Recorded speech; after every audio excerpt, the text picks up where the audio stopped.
Surfografia, episódio 14. Que o negócio é sério.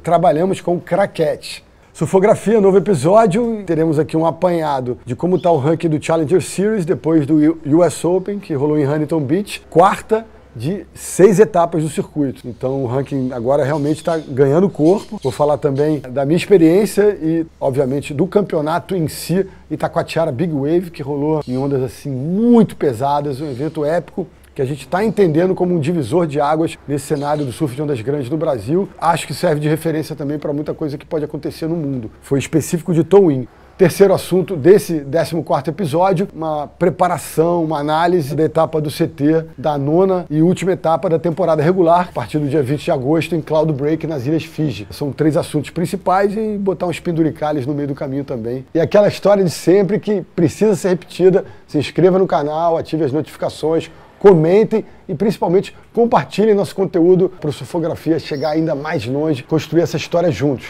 Então bora!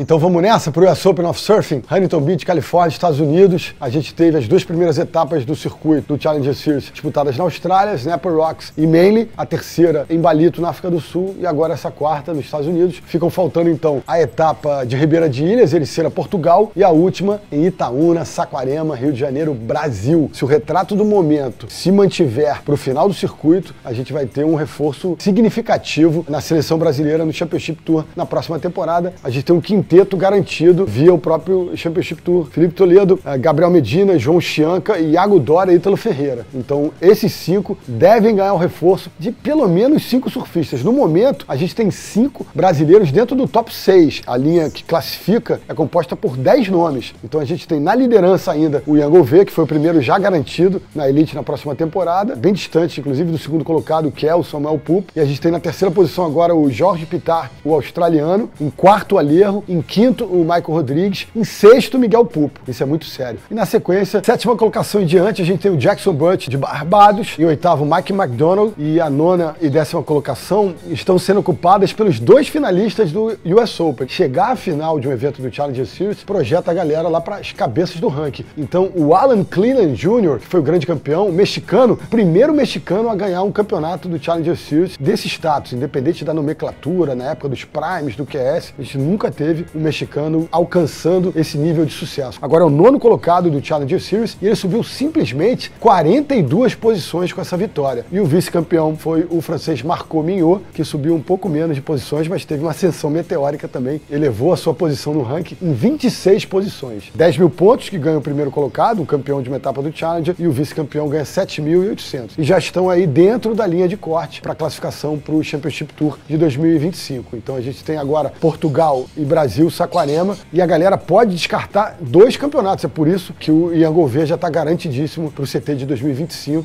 Então o reforço brasileiro na Elite para 2025 é iminente. A gente deve ter cerca de 10 surfistas na Elite Mundial na batalha masculina. No feminino, a gente tem uma situação um pouco mais frágil, já que a gente só tem a Tati garantida via o próprio CT, e a gente tem a Luana Silva perto da linha de corte, inclusive agora em Huntington, ela estava em 7º lugar, subiu uma posição, aparece em 6º, e a linha de corte no feminino, quem não sabe, é de 5 nomes. Então, assim, a Luana está em 6º. É a primeira fora dessa linha de corte e tem tudo para... Inclusive, ela é defensora do título lá em Ericeira, Portugal. E Saquarema também, ela já tem alguma intimidade. Então, essas 2 últimas etapas vão ser muito importantes para Luana ascender para dentro da zona de classificação, ficar no top 5 e reforçar aí a seleção brasileira, dando um apoio ali para a Tati, que está meio sozinha. E além da Luana, a gente tem a Sofia Medina, que está na 10ª posição. Está ali muito próximo também da linha de corte e está evoluindo a olhos vistos, divisão de acesso do circuito mundial, então é bem possível que ela possa tirar proveito também. Regular footer como é, assim como a Luana, surfando de frente lá nas longas direitas de Ribeira de Ilhas e Ericeira, Portugal, e também com alguma intimidade, já ganhou inclusive uma prova do QS de nível menor lá em Saquarema. Na melhor das hipóteses, a gente pode ter 3 mulheres brasileiras no CT de 2025, Tati, Luana e Sofia Medina. Luana e Sofia ainda precisando de resultados sólidos em Portugal ou em Saquarema.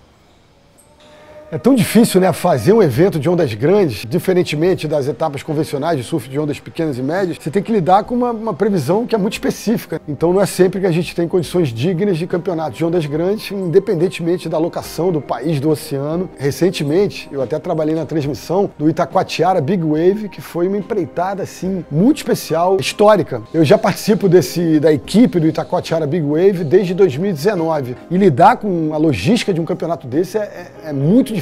Todo mundo que acompanha o surf, as previsões, se deu conta antes da situação. Eles têm um protocolo de lançar um alerta amarelo quando eles veem o swell chegando com uma proporção digna de um campeonato dessa magnitude. 72 horas antes eles lançam um alerta verde. A gente já percebeu que o swell estava chegando com tudo. A gente tem aquelas cenas típicas das ressacas aqui no sudeste brasileiro, especificamente no Rio de Janeiro, o mar invadindo ali a orla do Leblon, de Ipanema, as ondas chegando ao calçadão e quase invadindo a pista ali dos carros. Então já teve aquela situação dramática na véspera do campeonato, que foi dia 13. E o campeonato foi para a água no dia 14 de agosto, em condições assim grosseiras, épicas, mar muito pesado, eu diria ali séries de 4 metros, uns 12 pés. E Itacoatiara tem uma dinâmica, né? Tem umas particularidades na formação daquela onda que fazem dela uma onda muito pesada. Meu parceiro nas transmissões, o Gabriel Pastore, falou isso e eu concordo com ele. Comparar uma onda de 2 metros de Itacoatiara com uma onda de 2 metros, os picos clássicos de ondas pesadas pelo mundo, independente são ondas mais de laje, de slab, de tubos, ou de ondas grandes mesmo, ou Canhão do Norte, em Nazaré, ou por exemplo Desert Point, Green Bush na Indonésia, ondas de tubo, talvez até o Waimea, Baby Waimea com 6 pés, peso por peso. Itacoatiara rende um caldo, é uma onda muito pesada. Também é uma praia da região sudeste do Brasil, uma praia de tombo. As ondas vêm naquela baía pequena, né? Uma região muito restrita, um perímetro muito pequeno, vêm as ondulações oceânicas e batem tanto no costão quanto no pampo e produzem aqueles triângulos no meio da praia, no choque, nem se fala. Nathan Florence veio ao Brasil pela primeira vez, ele veio para o Brasil só para surfar o choque. O Alexei convidou ele para participar do evento, mas ele estava realmente com o foco dele todo voltado para surfar o choque. Pegou ondas no dia do campeonato, dia 14, pegou ondas ainda um pouquinho mais limpas no dia 15, com o Gabriel Sampaio, com o local, que a galera chama de ceguinho, o jovem surfista de Itacoatiara mais devotado não só ao choque, como as ondas grandes de uma maneira geral, tá já com uma experiência acumulada em Nazaré bem expressiva. O Nathan Florence pegou umas ondas com o ceguinho, pegou umas ondas com o Portela, com o italiano que estava lá também botando para baixo. O Nathan foi para dentro d'água lá e, segundo me consta,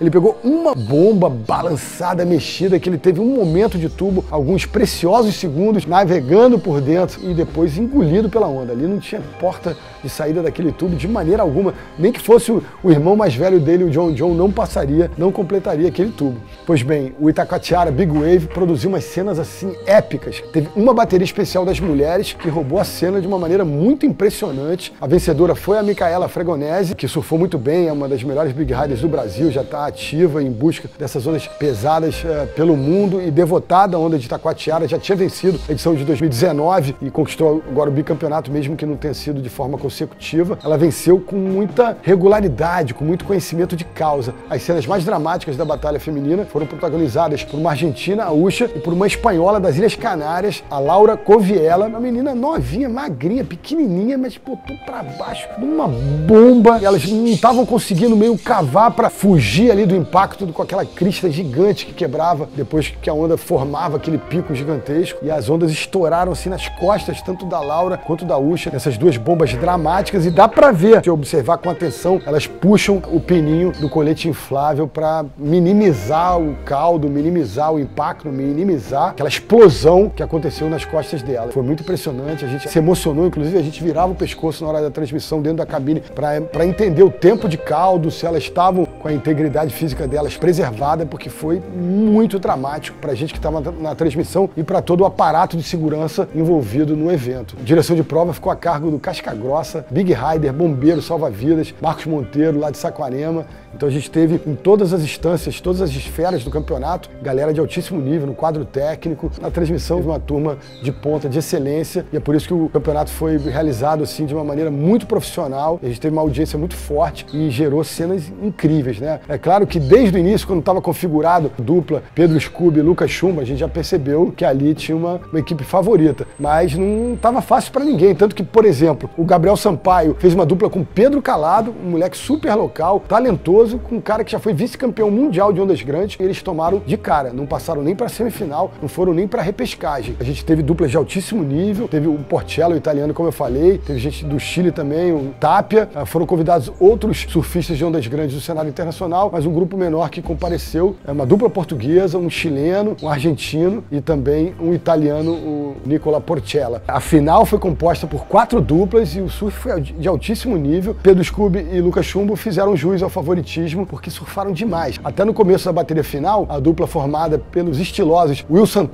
Santana e o Daniel Rangel, cabeça, o unicórnio da bola de espuma, fanball unicórnio, sangue bom demais, super talentoso, estiloso, eles chegaram a liderar a bateria na primeira metade do confronto, mas depois Scooby e Lucas começaram a trocar uma nota em cima da outra e é impressionante como esses caras tratam aquelas ondas gigantes, aqueles monstros da natureza com uma naturalidade como se fossem marolas. Não tem aquele ataque meio convencional de sobrevivência de Big Surf, não. O Lucas, ele atacava o lip numa batida, depois entubava. O Scooby deu uma estolada numa bomba que é, assim, muito sinistra. Muito arrojo, muita técnica, com uma coragem, assim, sobrenatural. O Lucas e Pedro ficaram em primeiro, Pedro Scooby e Lucas Chumbo. Daniel Rangel e Will Santana em segundo. Na terceira posição, o Ian Consenza com o Diego Paulo Imbica, que é local do Pico de Itaquá. Não é tão conhecido no cenário internacional, mas tem muita experiência lá em Itacoatiara. E na quarta posição, a dupla mais longeva, mais antiga nessa cena do Big Surf nacional e internacional, do Guarujá em São Paulo, Fera Braba, Rodrigo Coxa, Fera Braba, Vitor Faria. Então esse foi o nível da final e realmente foi um divisor de águas também no formato de competição. O Alexei propôs uma questão que foi muito desafiadora para a equipe técnica, porque normalmente em campeonatos de towing o tempo é compartimentado para a galera surfa a primeira metade da bateria, um cara pilotando jet e outro surfando, e na segunda metade se altera essa posição. E lá no Itacoatiara Big Wave dessa edição de 2024, a galera ficou à vontade para trocar de posição entre corda e pilotagem o tempo inteiro. Deixou a galera lá, os juízes, assim, concentradíssimos e não teve nenhuma polêmica. O julgamento foi muito coerente, muito coeso e estão de parabéns todos os envolvidos. Uma questão, acho que vale a pena, pode ser uma curiosidade da galera que está assistindo, todo mundo no campeonato estava surfando de alça. Uma questão técnica muito sensível, porque quem pega onda sabe, a gente altera nosso posicionamento na prancha o tempo inteiro. Então quando a galera surfa de alça, eles têm que colocar uma base meio híbrida, não tão atrás para não perder velocidade, não tão na frente para não conseguir manobrabilidade. Então tava todo mundo de alça e tem essa questão também que é muito perigosa, a galera tomar uma bomba na cabeça ali, que nem as meninas tomaram aquela avalanche na cabeça. Quando você tá com a alça presa nos pés, você pode torcer o pé, o tornozelo, então é uma coisa muito sensível. A gente percebeu em alguns momentos, ele já tem uma técnica adquirida de ejetar a prancha, tirando os pés da alça rapidamente quando eles percebem que a onda não vai ter futuro. Ninguém usou cordinha, não tem sentido usar cordinha. Os caras terminam a onda, ejetam a prancha e aí tem um protocolo. Quando dá tempo de buscar a prancha, o jet busca a prancha, mas o fato é que ninguém tava usando cordinha e todo mundo tava usando alça. Towing raiz. Deu pra perceber nos equipamentos, as pranchas quase do tamanho convencional de prancha de marola, e eles estavam com, a galera falou que estavam usando pranchas um pouquinho menos pesadas do que as pranchas de Nazaré, mas precisam ter aquele pezinho extra para segurar, né, aquela bateção. As ondas estavam em formato de pico, alguns tubos incríveis, muito balanço, muito volume d'água, correnteza vindo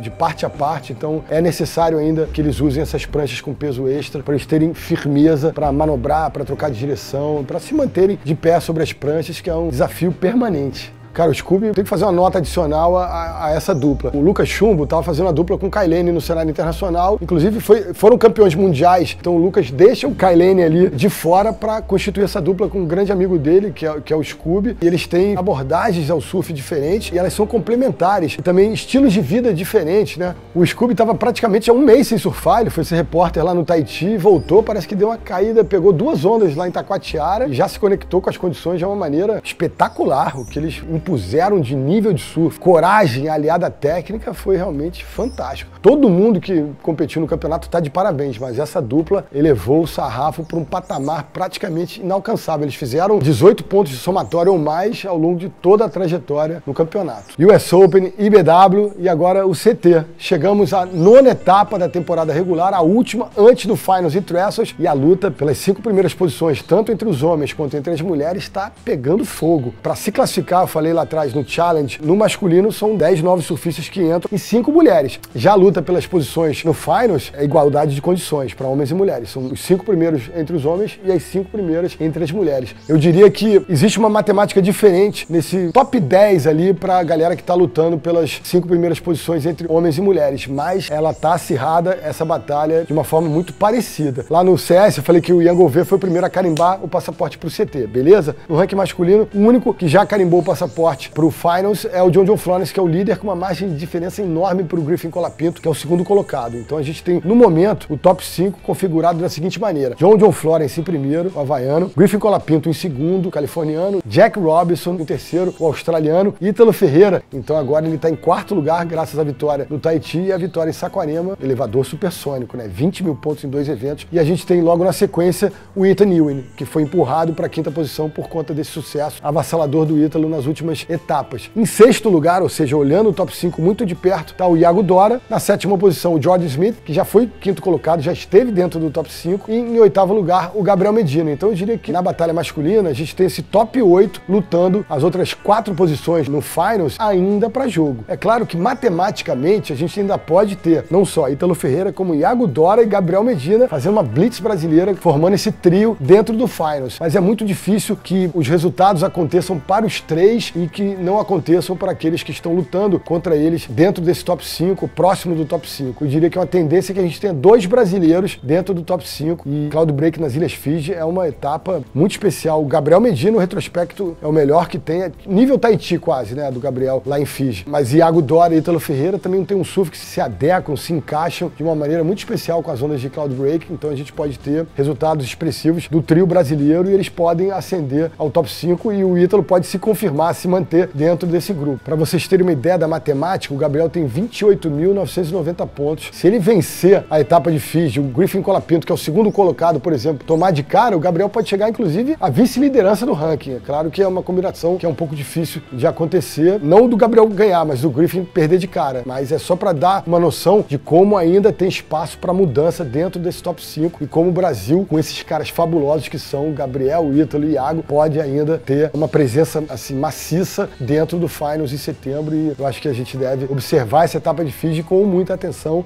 Já no feminino, a Tati chega a Fiji em 7º lugar, convenhamos, pelo que ela apresentou, não só na etapa do Tahiti, do Championship Tour, sendo vice-campeã, tirando nota 10 naquela semifinal épica contra a Varrine Ferro, e agora nas Olimpíadas, sendo medalhista de prata, chegando até a decisão da medalha de ouro, ela se credencia como, obviamente, uma das favoritas para se dar bem em Cloud Break. Então, que ela consiga, pelo menos, hoje entrar no top 5. Claro, se ela ganhar o campeonato e subir outras posições, ela vai ter baterias a menos para competir lá no Finals em setembro. Mas o mais importante de tudo é ela chegar dentro das 5 melhores do ranking para poder ter a chance de disputar mais um título mundial, coisa que aconteceu lá em 2021, no primeiro ano do novo formato, quando ela foi para a final contra a Carissa Moore e foi derrotada na melhor de 3. A Carissa ganhou aquele título mundial com um placar de 2-1 contra a Tati. Então que ela tenha um grande momento lá em Fiji e possa ascender ao top 5, que continua liderado pela Caitlin Simmers, com a Caroline Marks, medalhista de ouro nas Olimpíadas do Tahiti, como vice-líder, a Brisa Hennessy, que mora em Fiji, lembrando que é a única entre homens e mulheres do Championship Tour que vai dormir em casa nessa etapa em Cloud Break. A Brisa tem 3º lugar, a Molly Picklin, a casca grossa também nos tubos, está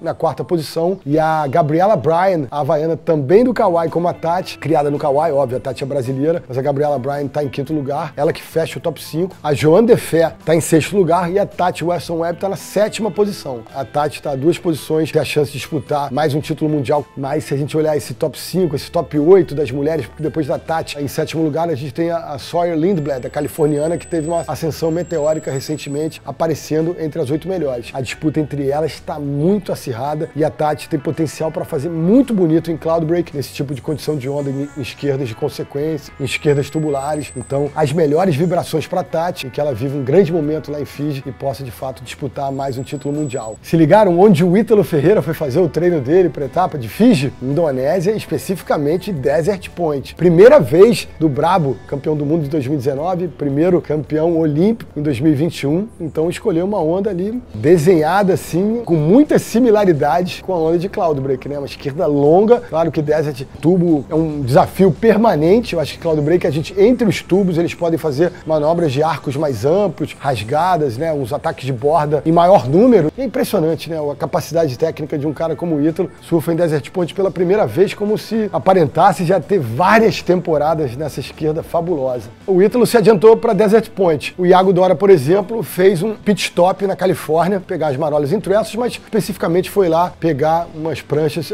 com o Matt Biolos, com a Lost, já tá lá com o quiver preparado, e a gente percebe até uma foto ali no Instagram dele, se Fiji rolarem umas bombas, ele vai estar preparado. E o Gabriel Medina tá indo mais cedo para Fiji, mas eu já vi também o Johnny Cabianca colocando um quiver, que ele tem feito isso, Cabianca, né? Cada etapa do CT ele produz um quiver novo pro Gabriel. Para Fiji, voltam aquelas pranchas do Gabriel super coloridas, o cara é tricampeão do mundo, agora medalhista olímpico, né? Merece esse apoio todo. E a Tati, tanto ela quanto o Gabriel foram a Paris, foram homenageados pelo Comitê Olímpico Internacional, deram uma badalada lá, porque mereciam também esse descanso, esse tempo ali para cair a ficha da importância das medalhas que eles conquistaram, o Gabriel bronze, a Tati a prata. Badalaram um pouquinho, fizeram social, visitaram Paris, e aí Gabriel voltou pro Brasil para se organizar para ir para Fiji, e a Tati nem voltou pro Brasil, até pediu desculpas nas redes sociais, porque ela tem essa possibilidade. De Paris ela foi pro Kauai, e estando no Kauai, no arquipélago havaiano, ela tá muito próxima de Fiji. Ela foi se concentrar em casa, também pegar umas ondas sobre fundo de coral, ela tá com, pelo menos com um ambiente ali, com um ecossistema parecido com o que ela vai enfrentar lá em Fiji. Então depois é que ela vem encontrar a torcida brasileira, quem sabe antes do Finals em setembro, com ela já garantida em mais uma disputa pelo título mundial. Se a medalha de prata foi muito importante para Tati, e o Gabriel também, aquele sorriso dele genuíno, né, estampado no rosto, deixava claro